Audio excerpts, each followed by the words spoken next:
हरे कृष्णा। आज की भगवद गीता क्लास में आपका हार्दिक स्वागत है। आज हम पढ़ेंगे भगवद गीता अध्याय 10 श्लोक संख्या 18। विस्तरेणात्मनो योगम् विभूतिं च जनार्दन भूयः कथय तृप्तिर्हि शृण्वतो नास्ति मे मृतम्।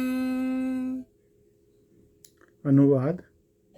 हे जनार्दन, आप पुनः विस्तार से अपने ऐश्वर्य तथा योग शक्ति का वर्णन करें। मैं आपके विषय में सुनकर कभी तृप्त नहीं होता हूँ, क्योंकि जितना ही आपके विषय में सुनता हूँ उतना ही आपके शब्द अमृत को चखना चाहता हूँ। तो ये बहुत ही बढ़िया अर्जुन बोल रहे हैं, बहुत ही सुंदर। अर्जुन ये कह रहे हैं कि प्रभु, मैं जितना आपके बारे में सुनता हूँ मैं और सुनना चाहता हूँ। ये एक भक्त का लक्षण है।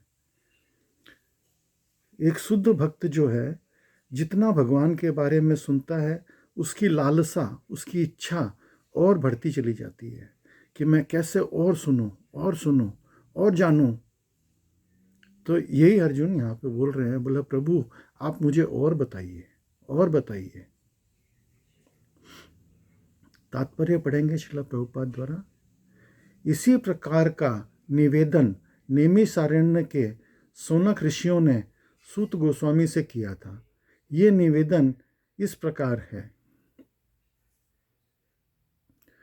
उत्तम स्तुतियों द्वारा प्रशंसित कृष्ण की दिव्य लीलाओं का निरंतर श्रवण करते हुए कभी तृप्त नहीं होती, किंतु जिन्होंने कृष्ण से अपनी दिव्य संबंध स्थापित कर लिया है वे पद पद पर भगवान की लीलाओं के वर्णन का आनंद लेते हैं। श्रीमद् भागवत पहले स्कंद पहला अध्याय के 19वें श्लोक। अर्जुन कृष्ण के विषय में और विशेष रूप से उनके सर्वव्यापी रूप के बारे में सुनना चाहते हैं। जहाँ तक अमृतम की बात है, कृष्ण संबंधी कोई भी व्याख्यान अमृत तुल्य है और इस अमृत की अनुभूति व्यवहार से ही की जा सकती है, क्योंकि आधुनिक कहानियाँ, कथाएं तथा इतिहास कृष्ण की दिव्य लीलाओं से इसलिए भिन्न है क्योंकि संसारी कहानियाँ सुनने से मन भर जाता है, किंतु कृष्ण के विषय में सुनने से कभी थकान नहीं आती। यही कारण है कि सारे विश्व का इतिहास भगवान के अवतारों की लीलाओं के संदर्भ में पटा हुआ है। हमारे पूरा विगत युग के इतिहास है, इसमें भगवान के विविध अवतारों की लीलाओं का वर्णन है। इस प्रकार बारंबार पढ़ने पर भी विषय वस्तु नवीन बनी रहती है। अभी आप लोगों में से कई लोगों ने उपन्यास, बेस्ट सेलर किताबें वगैरह पढ़ी होगी और एक बार, दो बार, तीन बार पढ़ लोगे ज़्यादा से ज़्यादा। बहुत अच्छी लगी तो चलो चौथी बार भी पढ़ लोगे। उसके बाद में उसको उठा करके आप एक साइड में रख दोगे। लेकिन भगवान के बारे में जैसे श्रीमद् भागवतम है, भगवद गीता है, ये आप जितनी बार भी पढ़ोगे आपको हर बार कुछ नया मालूम पड़ेगा। ये नव यौवन है। जैसे भगवान नव यौवन है, युद्ध भूमि के अंदर जब महाभारत का युद्ध हो रहा था, उसमें धरती के कैलकुलेशन के हिसाब से जब भगवान युद्ध के अंदर मौजूद थे तो धरती के कैलकुलेशन के हिसाब से भगवान की उम्र लगभग 125 वर्ष थी। लेकिन आपको देख करके ऐसा लगता था कि भगवान तो 16 वर्ष की उम्र के हैं। नव यौवन। तो भगवान हमेशा नव यौवन रहते हैं और उनके बारे में लिखी जो कथाएं हैं वो भी नव यौवन है। उनके बारे में जो भी कुछ लिखा हुआ है वो नव यौवन है। आप उसको जितनी बार पढ़ोगे आपको नया एंगल समझ में आएगा। अरे ये तो मैंने पिछली बार पढ़ा था लेकिन ये समझ में ही नहीं आया था। तो ये इसकी विशेषता है भगवान की कथाओं की। तो यहाँ पे जो अर्जुन ये बोल रहे हैं ये बहुत ही ध्यान देने लायक चीज़ है। हम लोग सोचते हैं कि भाई हमने एक बार पढ़ लिया तो हो गया। नहीं, ये सांसारिक किताब नहीं है, ये भौतिक है और ये भगवान के बारे में पुस्तक है जो कि नव यौवन बना रहता है। आप जितनी बार भी श्रीमद् भागवत सुनोगे, जितनी बार भी भगवत गीता पढ़ोगे, आपको हर बार नया एंगल समझ में आएगा, नई बातें समझ में आएगी। तो ये इसकी स्पेशलिटी है। अगला श्लोक पढ़ेंगे। श्री भगवानुवाच हन्त ते कथयिष्यामि दिव्या ह्यात्मविभूतयः प्राधान्यतः कुरु श्रेष्ठ नास्त्यन्तो विस्तरस्य मे। अनुवाद। श्री भगवान ने कहा, हाँ, अब मैं तुमसे अपने मुख्य वैभव युक्त रूपों का वर्णन करूंगा, क्योंकि हे अर्जुन, मेरा ऐश्वर्य असीम है। तो भगवान का ऐश्वर्य जो है वो उसका कोई सीमा नहीं है, असीम है। लेकिन जब अर्जुन रिक्वेस्ट कर रहे हैं तो भगवान उसमें से कुछ मुख्य विषयों के बारे में अर्जुन को बताएंगे जरूर। आगे के श्लोकों में अब भगवान बताने जा रहे हैं। तात्पर्य पढ़ेंगे। कृष्ण की महानता तथा उनके ऐश्वर्य को समझ पाना संभव नहीं है। जीव की इंद्रियां सीमित है, अतः उसे कृष्ण के कार्यकलापों की समग्रता को समझ पाना संभव नहीं। तो भी भक्तजन कृष्ण को जानने का प्रयास करते हैं, किंतु ये मानकर नहीं कि वे किसी विशेष समय या जीवन अवस्था में उन्हें पूरी तरह समझ सकेंगे, बल्कि कृष्ण के वृतांत उनके संवाद हैं और भक्त को अमृत तुल्य प्रतीत होते हैं। जैसे एक भौतिक एग्जाम्पल मैं आपको बताता हूँ। अभी जैसे मेरा छोटा पोता है जो एक 4 साल का है, एक 8 साल का है। वो लोग मेरे से दूर रहते हैं, मैं इंडिया में रहता हूँ, वो लोग अमेरिका रहते हैं। तो जब मैं उनके बारे में कुछ भी सुनता हूँ तो इच्छा होती है, हाँ बताओ क्या कर रहे हैं, क्या उन्होंने नया सीखा। तो इस सुनने की जिज्ञासा होती है। ये भौतिक है, खैर फिर भी जिज्ञासा होती है। लेकिन अब भगवान के बारे में यही जिज्ञासा भक्त की होती है। इसी तरह से जो मेरा एग्जाम्पल है वो बहुत भौतिक एग्जाम्पल था, लेकिन आध्यात्मिक एग्जाम्पल ये है कि भक्त लोगों को भगवान के बारे में जानने की इच्छा होती है। ऐसा नहीं है कि वो भगवान के बारे में सब कुछ जान सकते हैं या किसी समय जान पाएंगे, क्योंकि वेद भी श्रीमद् भागवतम के 10वें स्कंद के 90वें अध्याय के अंदर जो वेद हैं, साक्षात वेद भी भगवान की स्तुति करते हैं। और भगवान की स्तुति करके वो क्या बोलते हैं, प्रभु नेति नेति नेति, हम लोग सक्षम नहीं हैं आपकी स्तुति करने में, हम लोगों को आपके बारे में पूर्ण ज्ञान नहीं है। तो सोचिए, जो वेद जिसके अंदर सारा ज्ञान है, वो वेद अगर ये बोलते हैं कि हमको आपके बारे में पूर्ण ज्ञान नहीं है, तो हम लोगों को, हम भौतिक जीवों को भगवान के बारे में कैसे ज्ञान हो सकता है? इम्पॉसिबल है। लेकिन हमको जो भी सुनने को मिलता है, हमको वो अमृत तुल्य लगता है, बहुत अच्छा लगता है उसको सुनने में, और हम और सुनना चाहते हैं। अब परीक्षित महाराज 7 दिन 7 रात तक श्रवण करते रहे।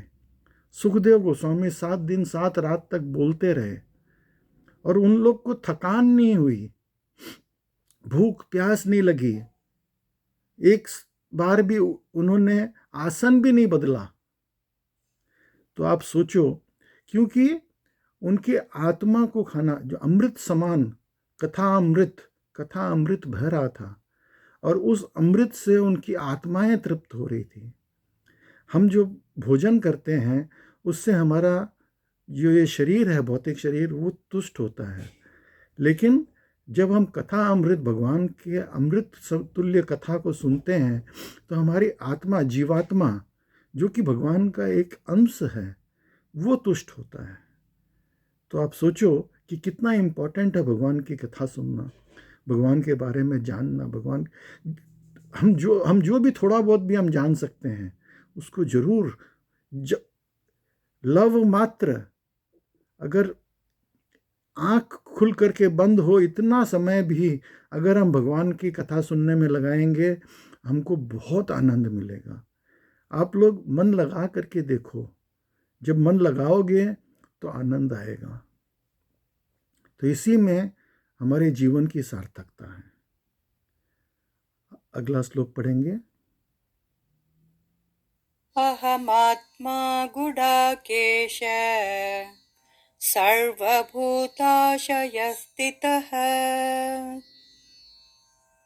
अहमादिश्च मध्यं च भूतानामन्त एव च।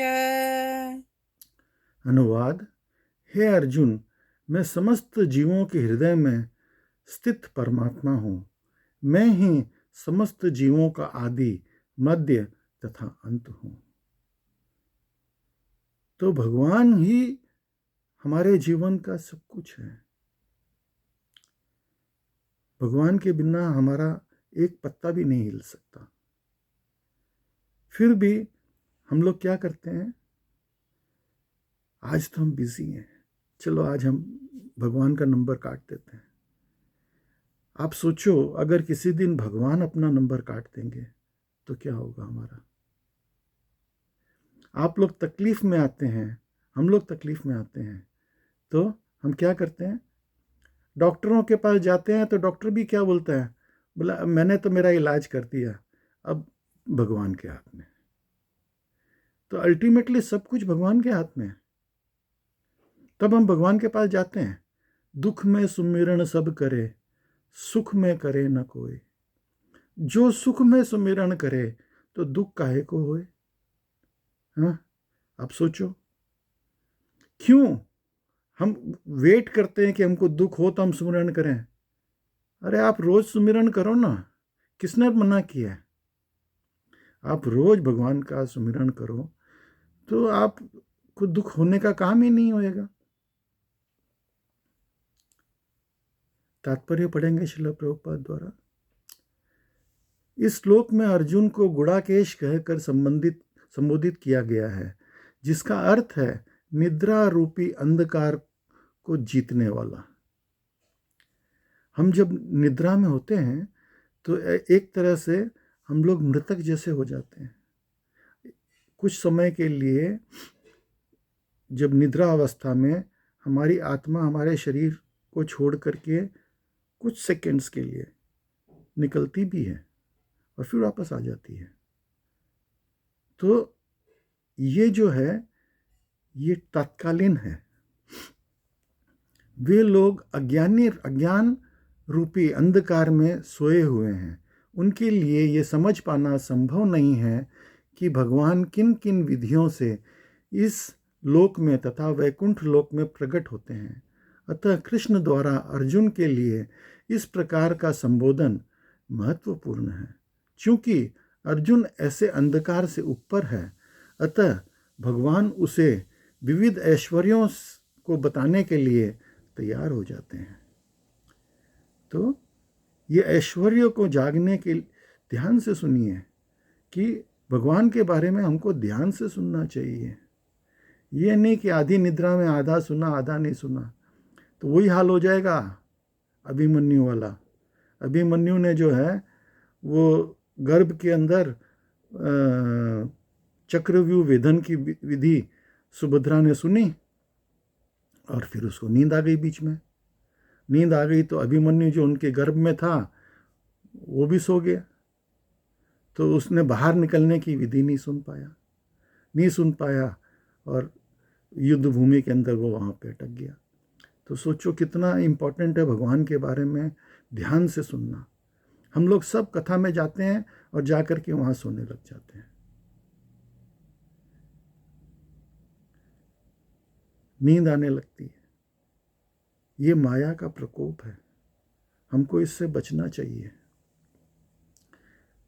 भगवान से प्रार्थना करनी चाहिए, बोला प्रभु मुझे नींद नहीं आए। इसीलिए यहाँ पे भगवान जो है अर्जुन को गुड़ाकेश कह रहे हैं यहाँ पे इस श्लोक के अंदर।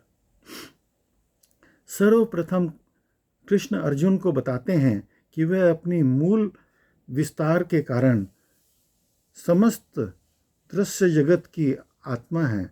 भौतिक सृष्टि के पूर्ण भगवान अपने मूल विस्तार के द्वारा पुरुष अवतार धारण करते हैं और उन्हीं से सब कुछ आरंभ होता है। अतः वे प्रधान महत्व की आत्मा हैं। इस सृष्टि का कारण महत्व नहीं होता। वास्तव में महाविष्णु संपूर्ण भौतिक शक्ति या महतत्व में प्रवेश करते हैं, वे आत्मा हैं। जब महाविष्णु इस प्रकट भूत ब्रह्मांड में प्रवेश करते हैं तो वे प्रत्येक जीव में पुनः परमात्मा के रूप में प्रकट होते हैं। तो भगवान अपना विस्तार करते हैं। सबसे पहले महाविष्णु, फिर गर्भोदक्षायी विष्णु, फिर शिरोदक्षायी विष्णु, ये हम पहले सुन चुके हैं। तो जब तक भगवान नहीं होते हैं, जब शिरोदक्षायी विष्णु अपने शरीर से चले जाते हैं, आत्मा और परमात्मा हमारे शरीर से गमन हो जाती है, तो ये शरीर जो है वो शरीर मृतक शरीर कहलाता है। तो आदि और इसका शरीर का आदि मध्य उद्गम सब कुछ भगवान के कारण ही है। भगवान के बिना कुछ भी नहीं है। सोचिए कि भगवान का ऐश्वर्य क्या है हमारे लिए। अगला श्लोक पढ़ेंगे। नामहं विष्णुः ज्योतिषां रविरंशुमान् मरीचिर्मरुदामस्मि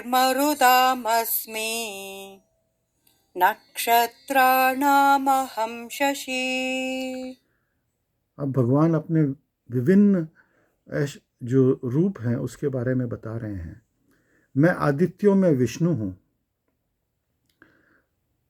प्रकाशों में तेजस्वी सूर्य हूँ, मरुतों में मारीच तथा नक्षत्रों में चंद्रमा हूँ। तो हमको ये नहीं समझना चाहिए कि कोई भगवान अपना बड़प्पन दिखा रहे हैं, नहीं। अगर कोई राजा अपने राजकुमार को अगर ये बताता है कि देखो ये हमारा राज्य का विस्तार है, ये हमारा यहाँ पे भी राज्य है, ये राज्य भी हमारा ही है, तो ये उनका बड़प्पन का प्रदर्शन नहीं है, वो उसे अपना समझा रहे हैं।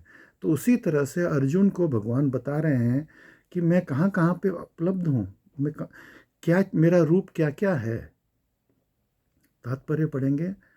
आदित्य 12 हैं। जो अदिति के जो पुत्र हुए वो आदित्य कहलाए और दिति के जो पुत्र हैं वो दैत्य कहलाए। तो 12 आदित्य हैं। अदिति के गर्भ से 12 संतान पैदा हुई। आकाश में टिमटिमाते ज्योतिष पुंजों में सूर्य मुख्य हैं और ब्रह्म संहिता में तो सूर्य को भगवान का तेजस्वी नेत्र कहा गया है। अंतरिक्ष में 50 प्रकार के वायु प्रवाहमान हैं, जिसमें से वायु अधिकतम मरीचि कृष्ण की प्रतिनिधि है। तो ये अपने लोगों ने सुंदरकांड में भी पढ़ा है कि जब हनुमान जी लंका दहन कर रहे थे तो चले मरुत 49, तो 49 तरह के पवन हवा चले।